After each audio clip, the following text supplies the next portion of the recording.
It's 4 a.m., an unearthly hour to be going on a drive. But for what I'm about to do, it's the perfect time to leave the sleeping city of Bengaluru. Yes, this is no ordinary early morning drive, but a drive that I hope will be historic and set a record. Not just any record, but the most coveted of them all, a Guinness World Record title. I'm attempting to break the current Guinness World Record for the longest journey by an electric car on a single charge. The target to beat is 916.74 kilometers. My weapon of choice is the Mercedes-Benz EQS 580. The aim is to reach Mumbai or thereabouts. Will I be able to break the record? Well, cross your fingers and wish me luck. But first, the Guinness witnesses fill out their paperwork and seal off the charging port before I get going. Starting very early in the morning from Bengaluru was indeed a good decision. Minimal traffic on the way out ensured I didn't have to come to a standstill too often, saving precious battery charge which I was trying to preserve as far as I could. Of course, leaving early had a bit of a disadvantage too, having to use the headlamps before sunrise. Though, in hindsight, it was a good trade-off compared to leaving during morning rush hour in India's IT capital. I've finally made my way to the highway and now I'm out of Bengaluru city. Now hoping the traffic on the highway remains clear too. In case you were wondering why use a luxury sedan for a record attempt, well, the EQS 580 was chosen for a good reason. With a claimed ARAI range of 857 kilometers from its 107.8 kWh battery, this was the only electric vehicle in India with the highest certified range. With a drag coefficient of just 0.20, the EQS is also the most aerodynamically efficient car. As important as it was to choose the right car for the record, it was equally important to choose an optimal route, and so we chose the route starting from Bengaluru to Mumbai, which would largely take us through the Golden Quadrilateral. What I really like about Karnataka highways is that they are really well maintained. The section that I'm driving on today has beautifully marked lanes on either side and very little traffic, so I can sit in one lane and cruise comfortably. Speaking of comfort, I'm glad I'm doing this tedious drive in a comfortable car like the EQS. Though I did not have the luxury to indulge in the creature comforts of the EQS, I was happy that the seats and the ride quality were comfy enough for me to drive really long hours without getting tired. In fact, the EQS lets you maximize range and helps in switching off multiple features and activating Eco Driving Mode. This was my plan for the record attempt as well. I ensured that I didn't exceed the 5% power input on the instrument cluster and kept the accelerator input to as minimal as possible. I also found a sweet spot for the EQS was between 50 and 60 km per hour, where the EQS would coast smoothly without demanding too much power input. Another important thing to keep in mind is to anticipate the terrain properly. For example, if you're approaching an uphill section, it's better to start accelerating gradually to mitigate the climb, and as soon as you reach the top of the climb, you start lifting off and coast downhill slowly. This technique is also called pulse and glide. No matter how well you plan these drives, there will always be a curveball thrown at you. In my case, there were multiple.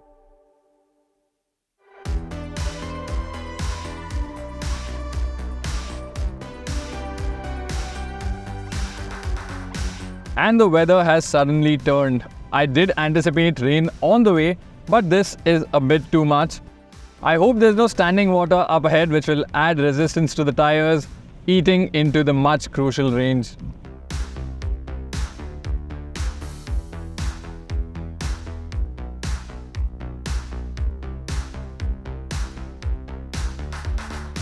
Now, while hypermiling, you need to ensure that your car is able to coast as freely as possible, and for that to happen, you need to switch off the regen mode completely. However, using regen modes is of equal advantage when used smartly.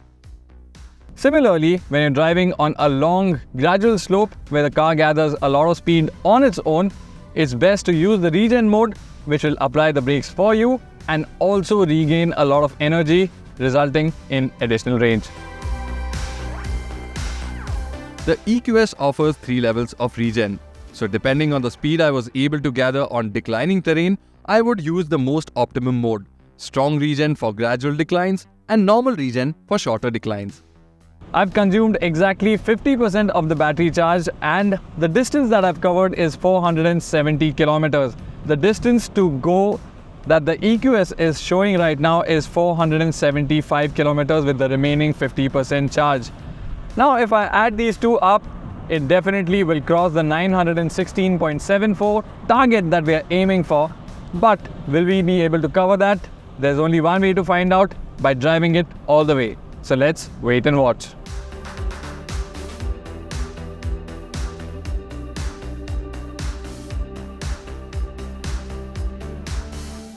A little over 500 kilometers and I've made it to Belgavi. I've been driving for the past 10.5 hours and I am haggard. The run today was decent, but the rain and traffic was slightly heavier than anticipated.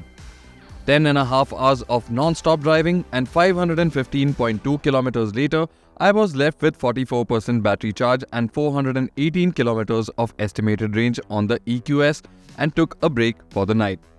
Hopefully we get a clear sky tomorrow and a smooth run into Mumbai. It's 6:50 AM at Belgavi today and we are ready to start driving towards Mumbai for our final push. Let's hope luck is on our side today.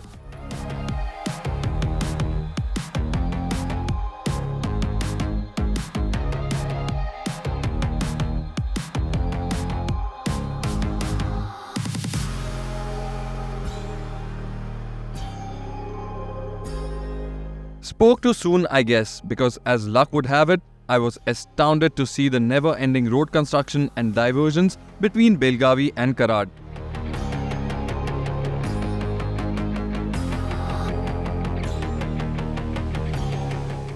Multiple speed breakers, potholes and some sections which did not even have blacktop on it. And what was followed was much worse.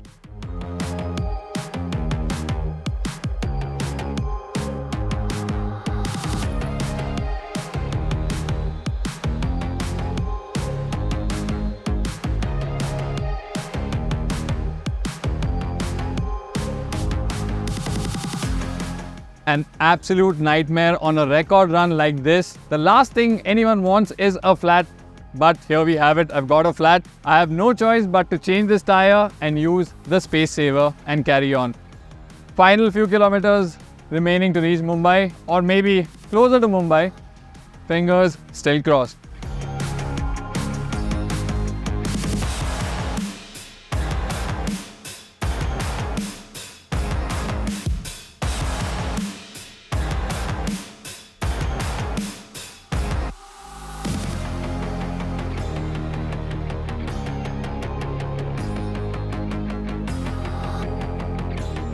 So we've just finished the long downhill section at the Khambatki Ghat, and we started out with 150 kilometers when we entered the downhill section. And now at the base, we've already recouped 5 kilometers and the range from 150 has gone up to 155 kilometers. I can definitely use those extra 5 kilometers here.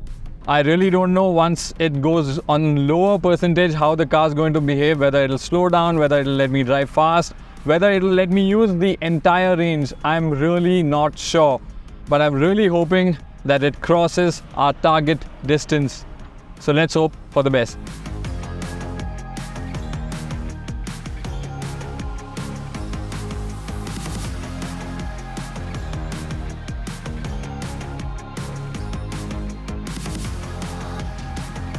This is really stressful. 1% SOC, 13 kilometers, distance to empty, 903.9 kilometers covered. We're passing Lonavala on the expressway, hoping that we meet the target of 916.74 kilometers. In fact, cross it to be able to claim the new record.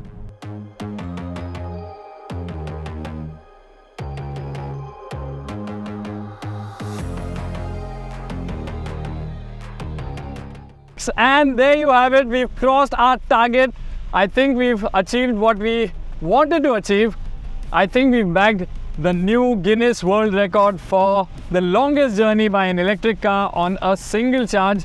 Now with the remaining SOC, I'm just going to drive and see how far we can really make it and set the bar that much high. The SOC, believe it or not, has gone up to 3% and the distance to empty is now at 23 kilometers. Let's see how far we can take this thing.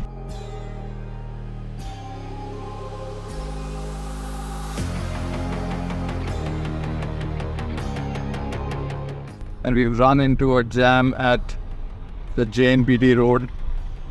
Covered 948.5 kilometers. 0 kilometers to go on distance to empty and 0% charge. I don't know how far this thing will go, but we'll keep driving.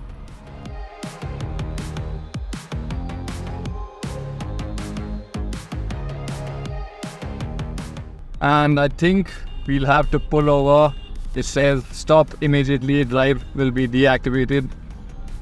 Let's just park it safely on the side. The final few meters, whatever it drives, I'll just let it drive.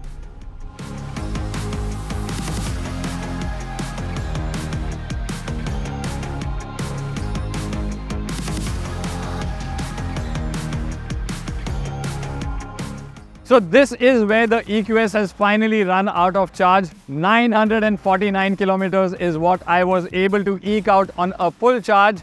And what an incredible 48 hours it has been. Full of adventure, a whole lot of stress, but a Guinness World Records title in the process. Definitely priceless.